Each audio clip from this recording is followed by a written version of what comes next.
नमस्कार दोस्तों, स्वागत है आप सभी लोग का आपके अपने YouTube channel live study Allahabad में।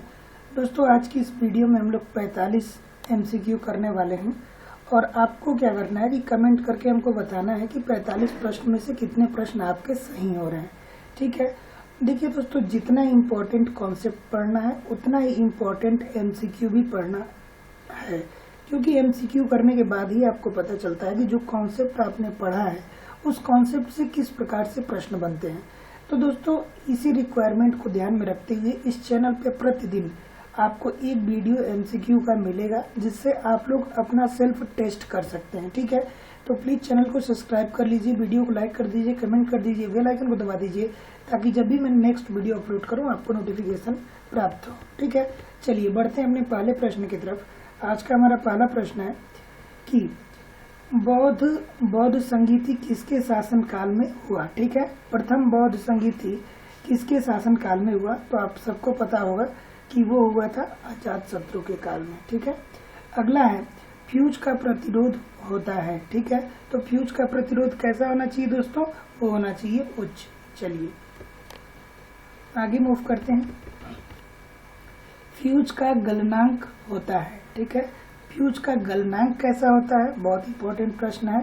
तो गलनांक कैसा होना चाहिए फ्यूज का, वो होना चाहिए दोस्तों निम्न। ठीक है, फ्यूज का गलनांक कैसा होना चाहिए, निम्न होना चाहिए। ठीक है, अगला प्रश्न है राष्ट्रीय धातुकर्म लेबोरेटरीज कहाँ स्थित है। ठीक है, राष्ट्रीय धातुकर्म लेबोरेटरीज कहाँ स्थित है, तो वो है जमशेदपुर में।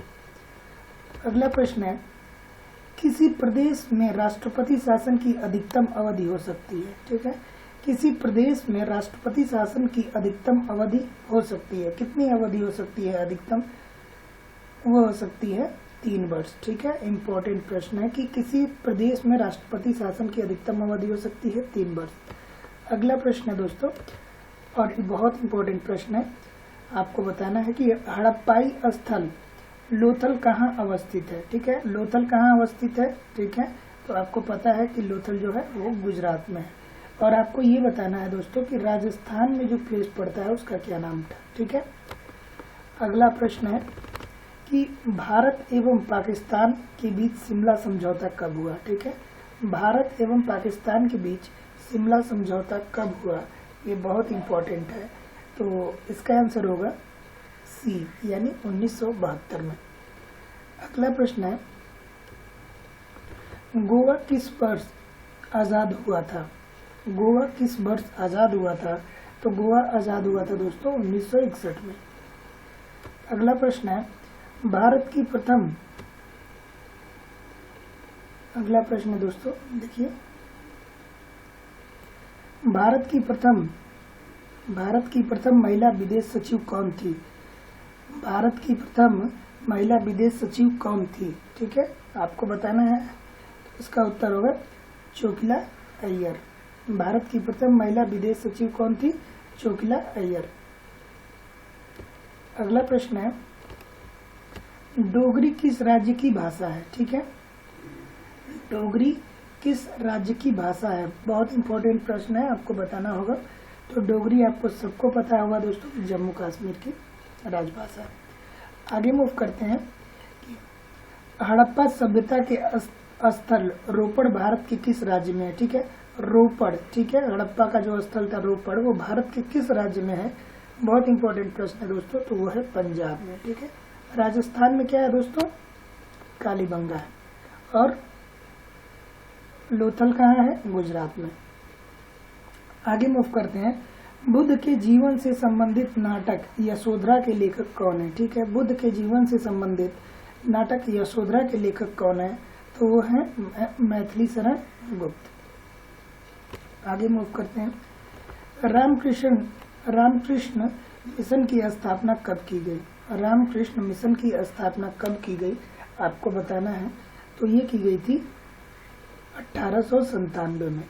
रामकृष्ण मिशन की स्थापना कब की गई थी, 1897 में। अगला प्रश्न है खून को थक्का जमने में सहायक विटामिन है। ठीक है, खून को थक्का जमने में सहायक विटामिन कौन सा है, आप सबको पता ही होगा।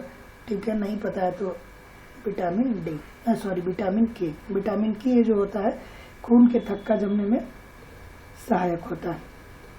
चलिए अब हम लोग अगले प्रश्न की तरफ मूव करेंगे दोस्तों। प्रश्न नंबर 14, ठीक है। प्रश्न नंबर 14 है,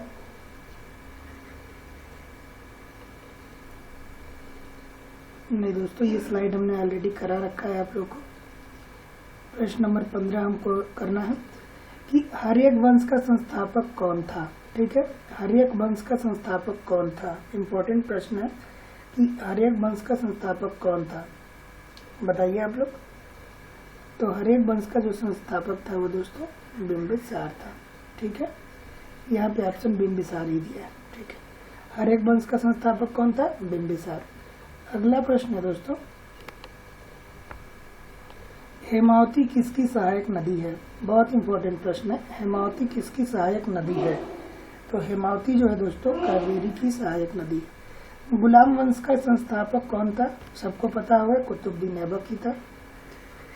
अगला प्रश्न है, कालीबंगा किस नदी के तट पर स्थित है, बहुत इंपॉर्टेंट प्रश्न है दोस्तों कि कालीबंगा किस नदी के तट पर स्थित है, तो घग्गर। अगला प्रश्न है, प्रथम बौद्ध संगीति कब हुई थी, ठीक है। प्रथम बौद्ध संगीति कब हुई थी, बहुत इंपॉर्टेंट प्रश्न है, बताना है आपको। वो है दोस्तों बी 483 ईसा पूर्व में। दोस्तों ये सारे प्रश्न बहुत ही इंपॉर्टेंट हैं, तो प्लीज अच्छे से देखिएगा वीडियो को। अगला प्रश्न है, मोहनजोदड़ो की खुदाई किसने करवाया था, ठीक है।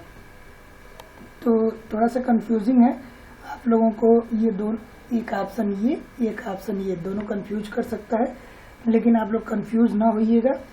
ये राखल दास बनर्जी, जब भी मोहनजोदड़ो की बात आएगी राखल दास बनर्जी की बात होगी, और जब सिंधु सभ्यता की बात आएगी तो दयाराम साहनी की बात होगी, ठीक है। तो आप लोग याद रखिएगा, मोहनजोदड़ो की खुदाई किसने कराई थी, राखल दास बनर्जी ने, और सिंधु सभ्यता की दयाराम साहनी ने, ठीक है। टेलीग्राफी का आविष्कार किसने किया था, ठीक है।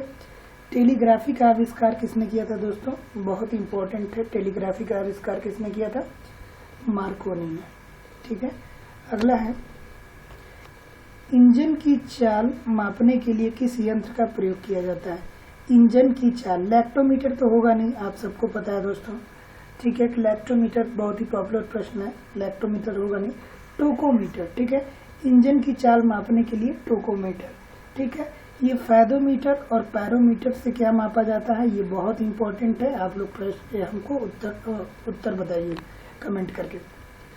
सरिस्का अभ्यारण्य किस राज्य में स्थित है, सरिस्का अभ्यारण्य किस राज्य में स्थित है, बहुत इंपॉर्टेंट प्रश्न आ रहा है दोस्तों कि सरिस्का अभ्यारण्य किस राज्य में स्थित है, राजस्थान में।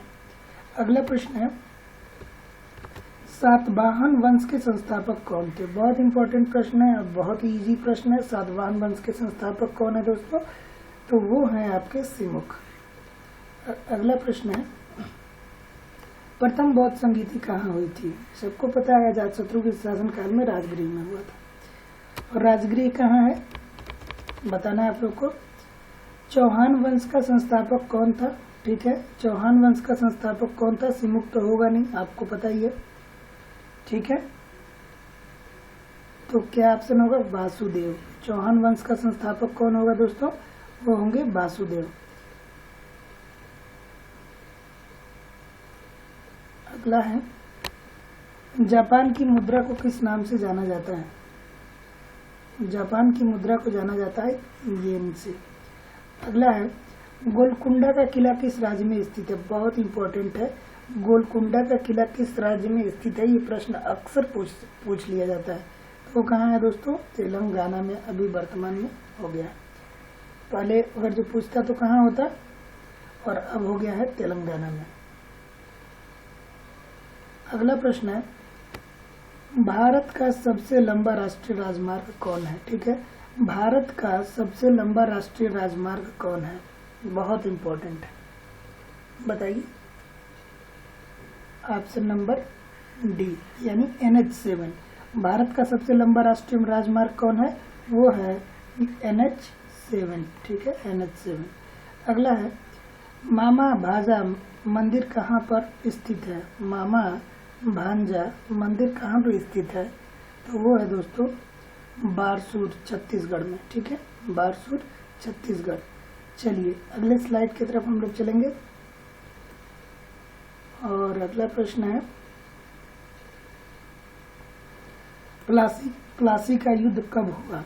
ठीक है, प्लासी का युद्ध कब हुआ दोस्तों? आपको बताना है कि प्लासी का युद्ध कब हुआ। तो बताइए प्लासी का युद्ध कब हुआ? इम्पोर्टेंट प्रश्न है। प्लासी का युद्ध कब हुआ? प्लासी का युद्ध हुआ दोस्तों 1757 में। इम्पोर्टेंट। और इसी क्रम में बक्सर का भी युद्ध पूछता है, तो वो भी आप लोग बताइए कमेंट करके। पृथ्वी का विषुवतीय व्यास कितने किलोमीटर है? ठीक है, तो पृथ्वी का विषुवतीय व्यास कितने किलोमीटर है दोस्तों? आपको बताना है। तो ऑप्शन नंबर होगा 12,756 किलोमीटर। 12,756 किलोमीटर पृथ्वी का विषुवतीय व्यास है। ठीक है, आगे हम बात करते हैं कि प्रथम जैन सम्मेलन कहाँ पर संपन्न हुआ था। देखिए ये तो बौद्ध हुआ था यहाँ पे राजगृह में, लेकिन प्रथम जैन सम्मेलन कहाँ हुआ था? जैन आपको बताना है दोस्तों। तो प्रथम जैन समिति कहाँ हुआ था? वो हुआ था पाटलिपुत्र में। ठीक है, पाटलिपुत्र में। कर्क रेखा किस राज्य से होकर नहीं गुजरती है? ठीक है, कर्क रेखा किस राज्य से होकर नहीं गुजरती है? आपको बताना है। तो कर्क रेखा कहाँ से नहीं गुजरती है? उड़ीसा से नहीं गुजरती है, और हर जगह से गुजरती है। राष्ट्रकूट वंश का संस्थापक कौन था? दंतीदुर्ग था। तृतीय बौद्ध संगीति के समय मगध साम्राज्य का शासक कौन था? तृतीय आपको पता ही है, अशोक था। आगे मूव करते हैं। द्वितीय जैन संगीति कहाँ पे आयोजित की गई थी? ठीक है, प्रथम तो राजगृह में हुआ था, और दूसरा कहाँ हुआ था दोस्तों? दूसरा जो हुआ था वो बल्लभी या गुजरात में हुआ था। ठीक है, पाटलिपुत्र में कब हुआ था? रिकॉल करिए। उस्ताद जाकिर हुसैन का संबंध किससे है? उस्ताद जाकिर हुसैन, बहुत इंपॉर्टेंट प्रश्न है दोस्तों कि उस्ताद जाकिर हुसैन का संबंध किससे है? तबला से। अगला प्रश्न है चतुर्थ बौद्ध संगीति कहाँ पर संपन्न हुई थी? ठीक है, चतुर्थ बौद्ध संगीति आपको पता होगा दोस्तों कुंडलवन में। ये कहाँ है? जम्मू एंड कश्मीर। द्वितीय बौद्ध संगीति के समय मगध के शासक कौन थे? ठीक है, तो देखिए दोस्तों अजात शत्रु तो पहले में थे, तो दूसरे में कौन थे? दूसरे में थे कालाशोक। ठीक है, दूसरे में कौन थे? दूसरे में कालाशोक। तीसरे में देखिए, फर्स्ट में अजात शत्रु, सेकंड में कालाशोक, थर्ड में अशोक, और फोर्थ में कनिष्क। ठीक है, आप लोग याद रखिएगा। ये कहाँ हुआ था? ये हुआ था राजगृह में हुआ था प्रथम। ठीक है, ये वाला पाटलिपुत्र में हुआ था, और ये कुंडलवन में हुआ था। ठीक है, और कालाशोक का भी हमने पीछे देखा है ये पिछले वाले क्वेश्चन में। ध्वनि की इकाई क्या होती है? ठीक है, तो ध्वनि की इकाई जो होती है वो होती है डेसिबल। मालगुडी डेज के लेखक कौन है? ठीक है, मालगुडी डेज के लेखक कौन है? तो वो हैं दोस्तों, ये दो ऑप्शन आपको कंफ्यूज करेगा, आर.के. नारायणन और के.आर. नारायणन। ठीक है, तो आप लोग कंफ्यूज ना होइएगा, आर.के. नारायण। ठीक है, आर.के. याद रखिएगा। सबसे प्राचीन वेद कौन सा है? आप सबको पता होगा, ऋग्वेद। अगला प्रश्न है राष्ट्रकूट वंश की राजधानी क्या थी? ठीक है, तो राष्ट्रकूट वंश की जो राजधानी थी दोस्तों वो थी मानेक्योट।